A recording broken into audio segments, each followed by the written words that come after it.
Thursday Night Football is on, and it's only on Prime Video. Brilliant, just brilliant. This week, the West Coast action heats up when the Rams meet the Seahawks in a huge divisional showdown. Coverage begins at 7 p.m. Eastern with football's best party, TNF Tonight, presented by Verizon. And don't miss the Broncos and Chiefs on Christmas night. It's Thursday Night Football, only on Prime Video. Not a Prime member? Not a problem. Simply sign up for a 30-day free trial. Restrictions apply. See Amazon.com/Amazon Prime for details. REI Co-op presents a perfect outdoor moment with the perfect gift. Woo! Picture this. You're ripping with your favorite person. Bluebird skies, blower powder, and frankly, you're skiing like legends. So sick. Another lap? Thanks to REI's curation, from lid to sticks, you nailed the gift. No way. How'd you know? Does it get more perfect than that? Give without guessing. Shop in store or visit rei.com. Dr. Raj. Dr. Raj. Dr. Raj Dasgupta. The most interesting pulmonologist in the world. Welcome to the Dr. Raj Podcast, a show all about empowering knowledge, addressing difficult topics, raising awareness, and being positive. Dr. Raj is a quadruple board-certified physician, associate professor of clinical medicine, and the associate program director of internal medicine residency.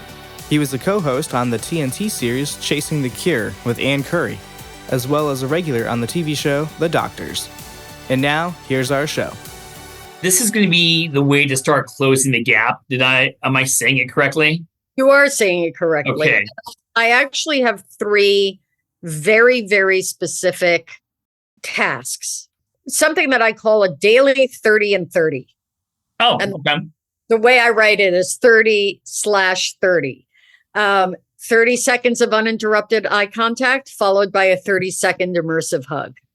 Aww. And that's once a day. Once a day. Once a day. You can do it twice a day. I mean, you can do it 6 times a day. That's what you really love. That's totally fine. But at least once a day, it's 1 minute. I don't care how many crazy kids you have screaming around the house. For 1 minute, you can also do this in front of your kids. You know, mom and dad are doing their funny thing. They'll say, ew, oh my. Yes, you can do it with your kids. Everybody in the house can have a 30 and 30, right? Okay. So it's 30 seconds of uninterrupted eye contact with no talking. You're just really, and this is, you know, there's a lot of neuroscience that goes on here, right? Like we regulate our nervous systems by looking at our caregivers' faces when we're infants, right? You are calming your nervous system. You're finding safety in your partner. And then the 30-second immersive hug, what makes it immersive is that you're focusing on your senses. Okay. So just notice for 30 seconds, you're noticing, and 30 seconds is the length of 3 slow, deep breaths. That's about 30 seconds. Okay. And by noticing what's happening in the way the shirt smells, the way the flannel feels on your cheek, all of that, the sound of your partner's breath or heartbeat, right? Or your own, that is bringing you into a state of presence and openness, and you're working again with with connection with someone and your nervous system. Okay. That's it. Daily gratitude text. Every day, send something to your partner. It could be something like one sentence, right? It could be one sentence that you're grateful for or appreciate about them. I don't care if there's a list a mile long of all the ways in which they're infuriating you. There's still something you can find. It could be like, I love the way you chew on my earlobes. I love the way you were talking to our daughter this morning.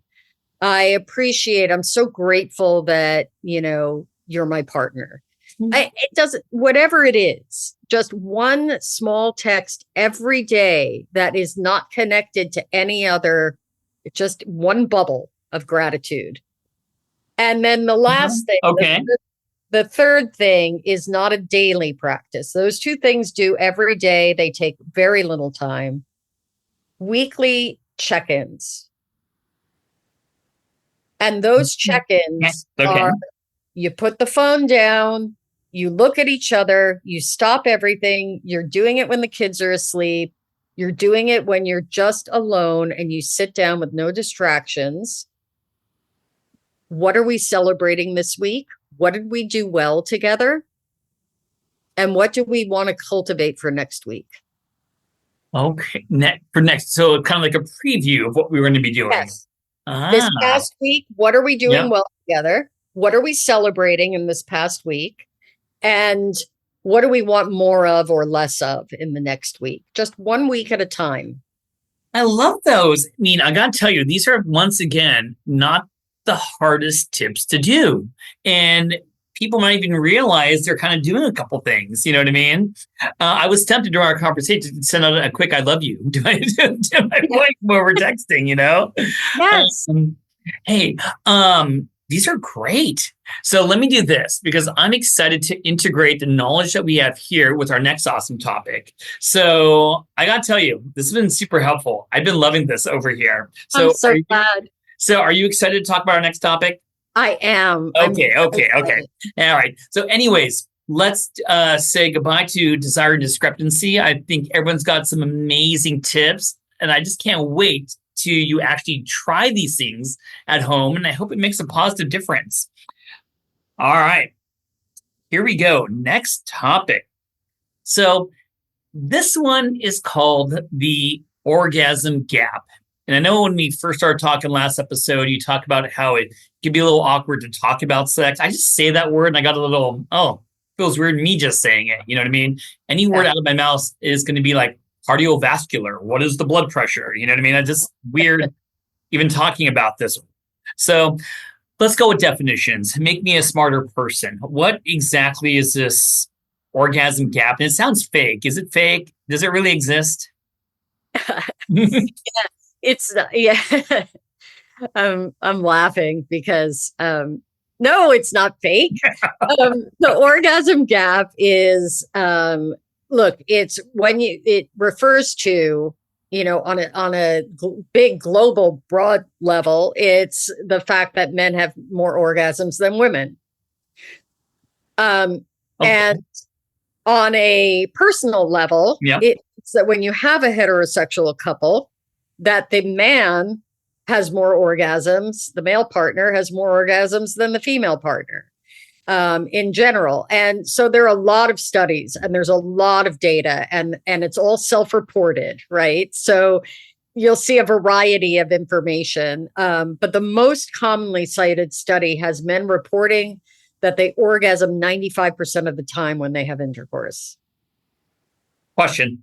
Yeah. So, when we're talking about, who are your clients, who comes and sees you, and you put them into two broad categories, is this one of the topics that people would make an appointment with you because there is this gap and they want help in closing that gap? I mean, would this be a separate bucket? This is that's a good question. I'm sort of going through my mental Rolodex of clients and cases. Yeah.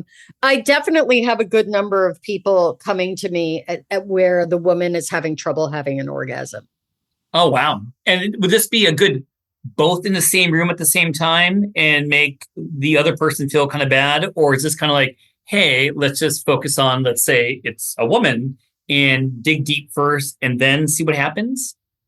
What usually happens is that I see a couple together, until the point at which a woman has a lot of like deep repressed conditioning and trauma that she's going through, and sometimes that really calls for an individual session or a series of individuals. Okay. So tell me, why does this actually exist, this gap? Well, let's first that while men report that they have orgasms 95% of the time, women reporting say that they have orgasms 25% of the time. Well, mathematically, that's a huge gap. Yeah. Wow. Yeah. I didn't know those were the numbers. I thought gap. And now again, that's self-reporting. I've read, and 95 sounds kind of high for me. But 25 doesn't sound high to me. And that's not to say, like, listen, if you're a woman and you orgasm all the time, hell yeah, that's great. Like, so happy for you. But not all women are that way. And men, 95, there is a study that says 84%. Okay. So men reporting that like 84% of the time I have intercourse, I have an orgasm. So those numbers are, we're not quite sure, but there's no way there's not a gap. And here's the interesting thing.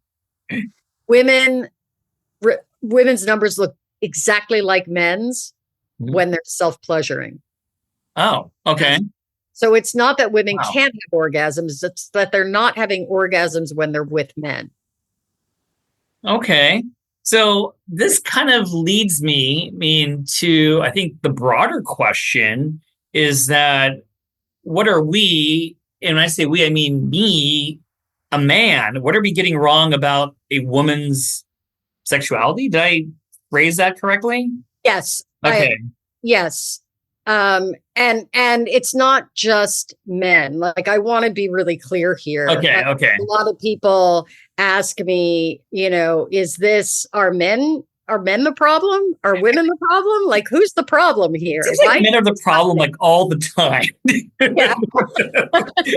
Like, I'm so glad you're a nice person. You're like, well, Dr. Raj, it's because men are just selfish. I'm glad you're nicer than that. Well, I want to tell you that what we're getting wrong really has a lot to do with a few different things. We have a cultural narrative that women are hard to please, that women don't have orgasms very easily, and then you have to like have a ton of foreplay, and we're not. And it's too much work. And on top of it, then you can't really tell when she's had an orgasm or not. So you've got to like ask her after the fact. We also have a cultural narrative or a cultural phenomenon, I should say, where men feel a lot of, they get an ego boost, or they measure their own sexual worth by if they can make a woman come or not. So it becomes a pursuit of her orgasm. To feel good about yourself. That's a big turnoff for women. We don't want to feel like we're just an object that you're or a puzzle that you're trying to solve so that you can feel good about yourself. So there's a lot of, I talk a lot about women faking orgasms. And there's the thing about faking orgasms is that I have a lot of compassion for women who fake orgasms. I really do, because it's there's a Seinfeld episode about this. It's just hilarious and accurate. It's like enough already. Like, my partner isn't going to stop, and they're going to feel hurt if I don't have an orgasm, and there's no way I'm going to have an orgasm. So I might as well fake it so that we can be over already. Yeah. I'm just hearing this. I'm like, and plus I know what Seinfeld episode you're talking about. That is actually with Elaine. Oh my God, that was good little throwback to some 80s television right there. Yeah. But we were talking about, when we started talking about this gap, and I said, is it real? And that almost falls under another question people have. Do women actually really fake these orgasms? And I guess wow. Yes. And okay. And so, look, I'm sorry to say that pornography is our de facto sex education. That's scary. It just is. I mean, that's where everybody learns about sex, including women. So women feel like there's something wrong with them if they don't have the sexual response that you're seeing in typical mainstream porn. And so there's this sort of like, what does mainstream porn teach us about women? That, at the first sight of a penis, they're totally like, about 1 minute from orgasm, that they're totally lubricated, that their body is, I mean, listen, when I tell you it takes 30 to 40 minutes of sexual activity for a vagina to be ready to be penetrated. 30 to 40 minutes. I already can see that that's not, I'm sure, the standard for most interactions for most couples, I assume. Correct. And those 30 to 40 minutes are not a problem. It's not a chore. It's not a problem. It's an opportunity. It's an opportunity to enjoy what is happening and to feel that arousal. It's like we live in a TikTok culture. We're like, meme crazy. And oh my God, I'm just listening to you and I have so many questions. I cut you off because I'm a bad host. Finish your thought first. No. Well, what I was just going to say that the thing is that we see women as a problem, women's sexuality and women's typical sexual response, because we want everything fast. We want to hurry up. And so, there are a lot of things about the orgasm gap. One of the things is that, I don't want to get a lot of hate for this. Vibrators are amazing and wonderful. And really, I'm all for it. But what ends up happening is that many, many women use vibrators because and it's really about getting to the orgasm super quickly. Mm-hmm. And so many, this is another thing, people come to me to I can't have an orgasm without a vibrator. And now it's a problem because I have a partner and we have to use a vibrator when we have sex because I can't have an orgasm any other way. Meet the computer you can talk to. With Copilot on Windows, working, creating, and collaborating is as easy as talking. Got writer's block? Share your screen with Copilot Vision to help spark inspiration, and use Copilot Voice to have a conversation and brainstorm ideas. Or maybe you need some tech help.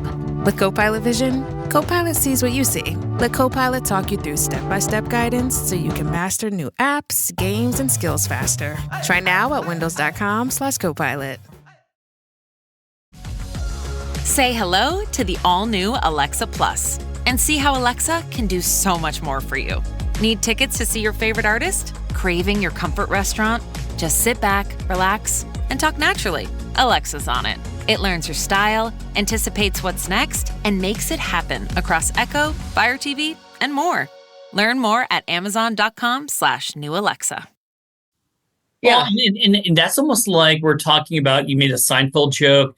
Every movie I see, there's always some kind of comedy routine where they go into the women's room and oops, I just, accidentally found their vibrator. So it's such mean comedy that it's almost, I guess it's so real. It's out there. That's why we joke about it so much, but it's not a joke.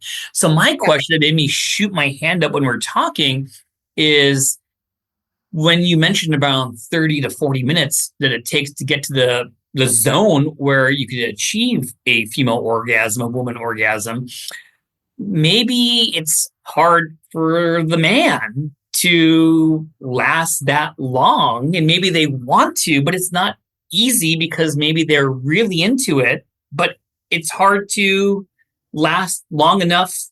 Maybe they really want to and they're hard, but they just can't. Isn't that welcome part to of my it? Welcome to my world, Dr. Raj. Like if everything was equal and they could control, but isn't that growing up? That was one of the things that they talk about. If you really are attracted mentally, spiritually, physically to someone, it's just hard to hold it, Mm-hmm. Mm-hmm. Yes. That's exactly right. Okay, good. That's exactly right. And listen, it's that 30 to 40 minutes. Let me be really clear here. That is a long time. That is not to say that you can, a woman, a cis woman, someone with a vulva can have penetrative sex and an orgasm well within that 30 minutes. Like you could, that actually can happen over time as we age, as the relationship ripens and we're getting older. And our hormones change, that flexibility diminishes and our bodies require more attention and nurture and care in the sexual act, right? So we've got a lot of things going on here. I just want to kind of wrap some of them. It's so hard to, because it's such a great topic. And let me just ask you this question. So you talk about being a good communicator. Is it important to ask your partner, hey, did you orgasm? If not, is it good to take the side of, I'm sorry, my bad, get some tips. What can I do next time to be better? How is it affecting you? You know what I mean? Are those good things that, I know I'm just throwing out a lot in one sentence, but, is that a good way to start communicating? Absolutely. Absolutely. What did you like? What do you, what works for you? Are there things you want more of or less of, or any of that? 100%. That's part of that. In the last episode, we talked about communicating about sex and the importance of having an open dialogue. Yeah. Yes. No, I agree. Totally. So I don't know how you're going to answer this question, because under the orgasm gap, you gave me a great thing to talk about, which is, so is this a woman problem or a man problem? What side do you take? Because as we're just having our back and forth, I think it's a little bit of both. You know what I mean? How do you answer it? Yes.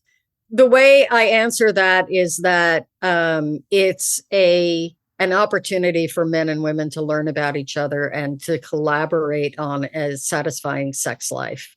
Right? Okay. And listen, this is not easy.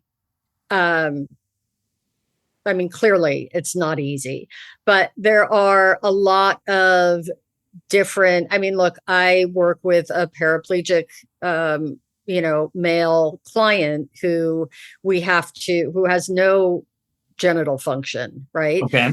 There's a lot, he in particular, not all quadriplegics have no response, but he in Correct. particular. And so we have to work on overcoming that obstacle for he and his female partner to both have a really satisfying sex life, and they totally rock it. And so it in the same way, if somebody has orgasm, a male ejaculates more quickly than his partner who needs more time, then those things could get accommodated. Yeah. One of the things is that women would have more orgasms if men didn't think that sex stops when they ejaculate. I don't even know how to respond to that. Is that going to be just coaching with, being very blatant with the man and say, hey, heads up? I think it's a very important thing to discuss, and it's unfortunate it is that way. Yes. Either when you have someone with a long arousal cycle and you have a partner who typically has a much shorter arousal from the first moment to the, blood starts flowing to ejaculation or orgasm, two different things, by the way. Yeah. Even in men, you have to sort of accommodate both of those. So either the person with the longer cycle starts first, you start stimulating that cycle first, or you continue afterwards. Yeah. It's just a matter. You could draw it all out in a big, diagram. Of course. So I like this, because now we're talking about in general into society. So what are going to be some of the things we could do as society to begin to shift that narrative around, women's pleasure? Yeah. I think one of the most important things to just recognize is that porn isn't accurate. Porn does not give us all the information.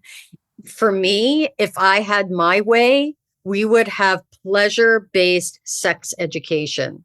We would have pleasure and relational-based sex education that would not just teach kids how not to not to have sex, or how babies are made and what menstruation is about and wet dreams, but actually like the internal structure of a clitoris. The clitoris is like the thing that you see and know is a clitoris is actually the tip of an iceberg. There's an enormous structure that grows, that engorges with blood when a woman is aroused, and it expands 300% its normal resting size. And its only function is for pleasure. It's the only function of a clitoris.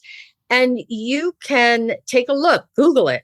Take a look at the diagrams. I go into this in my online course quite a bit, where you explore stimulating this clitoris all in through. It's like got arms that reach into the pelvic region, and the what used to be called the G spot is on the anterior wall of the vagina. So anterior, the front wall. It's about 1.5 inches, 2 inches up inside the opening of the vagina. When you stimulate that area, it's like giving a woman a hand job. Wow. It is beyond. And it's what they used to call the G spot, which is really, again, you're going to read, there's, women's sexual pleasure is woefully underfunded. But so you're going to read a bunch of different theories and ideas and studies about all of this, but essentially it's where the bulbs of the clitoris join, and it's highly innervated and erectile tissue. And so if we knew more about women's natural response, their physiological sexual response, and their organs, we would be able to work with their pleasure way more easily. So much of this is education. Yeah. And funding for studies. And I won't get on my feminist soapbox. Well, I will say this, being an educator for medical education, it's not integrated. I think that in medical school, we do anatomy. I have amazing medical students that rotate with me. We have a women's health clinic, but that aspect is not taught. And I do see now, talking to you, that it is important as a whole, because we know that we want people to live longer, healthier. And a big part of living healthier is being in the right mindset, being positive, being happy. And I think that there's a lot of benefit from talking about this to the right audience and integrating that with some of the science that we do. So there is a role. You're right. And you can see, Dr. Raj, like the way I talk about sex, it's not salacious. It's not, we're talking about like real health and well-being. Yeah. I'm so grateful that you're willing to have these conversations as someone in the medical field who has a voice. It's like, it's so important, because what happens if we tell women that they're problems, if we tell them that they're not sexual enough, but they can't be too sexual because then they're slutty, and they're too emotional, like too many big feelings. And I mean, it wears on their self-esteem and mental health. And that takes a big toll in a relationship. Of course. All right. I want to make sure I get this last question in there before we talk about our next topic. But, when talking about the orgasm gap, what are some things a couple can do to prioritize and explore the female partner's pleasure? I have a concept. When a couple comes to me, I ask them to try to forget everything they know about sex, and to open up what I call the intimacy lab, the pleasure lab. We'll call it, for this question, all right, call it the pleasure lab. Okay. In the pleasure lab, the only goal is to run safe to fail experiments and gather data about what feels good, what doesn't feel good, what causes arousal, what doesn't cause arousal, and to learn how to explore each other's bodies, both hers and his, both. Okay.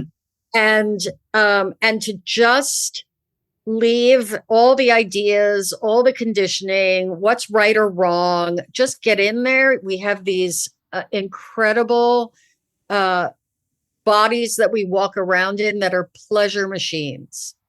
So go through and find, there's a lot of things that most female bodies really enjoy, and it's a much more, my husband laughs because I was asking him one time, I love it when you nibble on my neck and my ear, like that it really turns me on. And I was like, do you feel that way? And he's like, you know what? Just get straight down to business. Anywhere else on my body. Just focus on what is going to happen down there. And I love that. I had to laugh because I don't know a woman alive that doesn't want some degree of touch in other areas of her body. Just take time. And in the intimacy lab or in the pleasure lab, no orgasms. Take orgasm off the table. If an orgasm happens to arise and take place, fabulous. But just don't have that goal. Take that off. The pressure for both partners. This isn't about the orgasm. It's really about the extended state of arousal, which is really where the pleasure is. Yeah. I love that. And I think this is going to go well into our next two topics, but I am excited for the next one. Next one's going to be sex and aging. And I got so many things to add in there, but thank you for defining what the orgasm gap is. I definitely know it's real. And I definitely hope that we can start closing that gap after talking to you. Thank you for listening to another episode of the Dr. Raj Podcast. If you enjoy the show, then please make sure to follow us on your favorite podcast app and leave a rating while you're there. This show is for educational and entertainment purposes only and is not intended as medical advice. This has been a production of MedPrep2Go, and you can learn more at medprep2go.com.